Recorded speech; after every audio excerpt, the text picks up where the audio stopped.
What up, though, y'all? This is Chris. Appreciate you connecting with me while I'm leaving this Pistons game. And it was an embarrassing loss to the Wizards. I don't know, y'all. I might have to stop coming. I think I'm bad luck. As I said, it seemed like when I come is when they decide to lose. What's going on with the lighting out here, though? It's not that great. Not like it was when I came out after the Wings game. But let's get into the subject, man. Nelly's ex. I see that she made a cope video talking about how she left Nelly and how she doesn't really feel any kind of way about leaving him and him moving on afterwards. That's some cope shit if ever there was. Because listen, the people looking at me crazy because I'm talking to y'all, but y'all already know, man. Y'all know how I am. I'm gonna talk to y'all regardless, so I don't really care who points, who laughs, all that sort of stuff. All I care about is having decent lighting so y'all can see my ass. But anyway, she recently shared a video where she was, I don't know, doing her makeup or whatever, and she was talking about how she's not jealous or don't feel any sort of way after leaving Nelly and him moving on. He got back with his ex. What's her name? Ashanti. They got married, had a kid, and she's doing her best to convince everybody, and probably herself too, that she's okay with this, that she doesn't feel any kind of way about this. That's cap, man. That's totally cap. She absolutely would have married that man if he would have asked her to. He was probably never going to ask her to, though. And it's likely because her attitude, her behaviors, she probably had some sort of issues with being submissive. She says she left him. Now, she makes sure that she lets us know that she left him, he didn't leave her. Now, why does she do that? Because she wants to feel like she's the one who set the terms for everything. I mean, kind of, but the outcome was not that what you were looking for. Let me get over here a little bit out of and under the light. There's a street light over here that I can kind of chill under and kick it with y'all under. He got the Beats pill on the electric scooters. That's an idea I might have to steal when it get warm. Anyway, back to the topic at hand. So she leaves him. This is a typical power play strategy. You have a woman dealing with a high-profile man, and she wants to try to convince that high-profile man that she is the prize and not him. The high-profile man is always going to be the prize. But you do kind of have like weak mentality men that are high profile, that are a bit insecure, and they're kind of simpish. They don't really stand on business. They'll let a woman like, what's her name? Shantel Jackson, I think that's her name. They'll let a woman like that run all over her. And the thing is, if you let a woman run over you and convince you that you're less than her, that she's above you, she will never freaking respect you, man. You got to stand on business. And I've said this to my boys. Always be ready to walk away from a woman. None of these women out here are so special, so unique, to where you can't just leave their ass alone and get somebody else. In the case of Nelly, this is a guy, he's a man that a lot of women desire and still do. He's aged well, he works out, obviously he minds his diet. I mean, if he gets out there on the market and she get out there on the market at the same time, he's going to have a considerably easier time replacing her than she is him. And that be the issue with women like this. They want to convince the guy that they have all these options, other men want them, and what you don't do, another man will. So they'll try to test this. If you be like, okay, going out there, they'll try to call your bluff.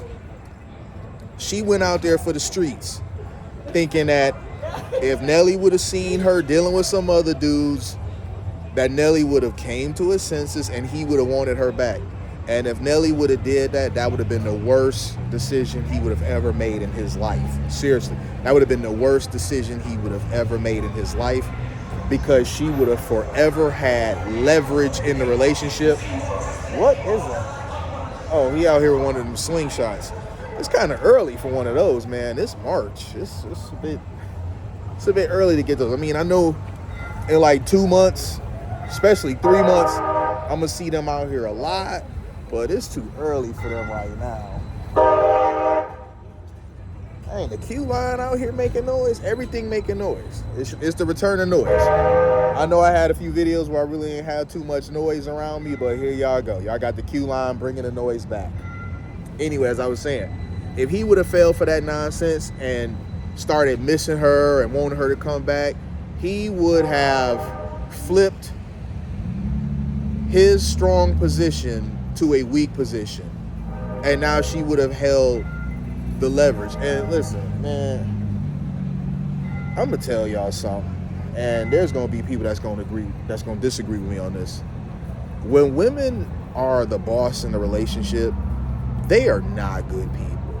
I'm just dead ass serious. You gotta stand 10 toes firm down on being the head, the boss, the leader in the relationship. When you let a woman believe that she's above you, that she can boss you around, that she can control the terms of things, that she can have you out here running after her because other men want her, she is not going to be a good woman. She is going to be the worst type of woman.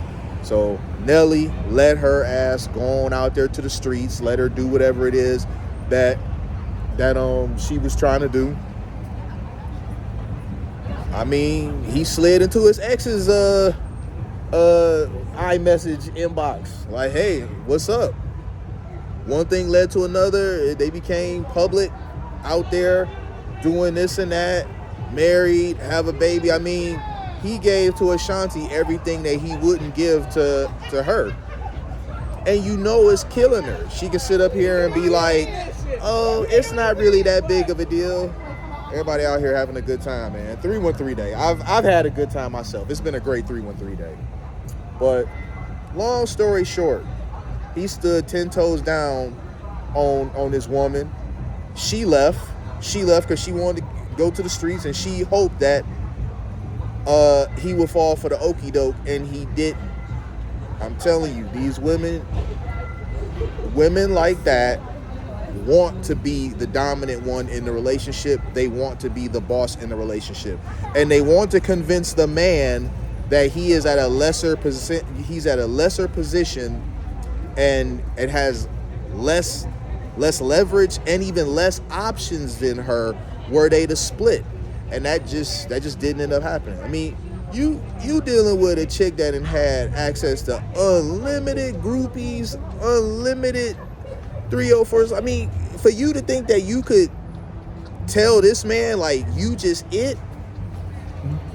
Fortunately for him, he was not operating out of a mentality of scarcity. It was of abundance, because he didn't had unlimited bad bitches all throughout his career. So even though she's an attractive woman, people out here with Kendrick Lamar, I don't know, it might strike me. I don't care. Not a big deal. It's not like I'm gonna try to move to a verdict. But he was fortunate. He stood 10 toes down. And I'm trying to keep my train of thought, because I'm fighting the urge to start going along with that not like us. Maybe I should have took off walking. But yeah, Nelly stood 10 toes down. The chick's game didn't work. But for every one of Nelly that it don't work on, I swear it's like 5 other dudes that it will work on. And it's crazy to me that there are dudes out here, well-to-do, that'll let some chick that ain't got nothing in her purse but a bridge card and tampons convince them that she's the prize, and they're not. But I'm gonna go ahead and leave it at that, y'all. It's been a great 313 day. Shit. Only thing that could make this 313 better is Coney Island. Give me something from Coney Island. If you know, you know. I'll holler at y'all later. Peace.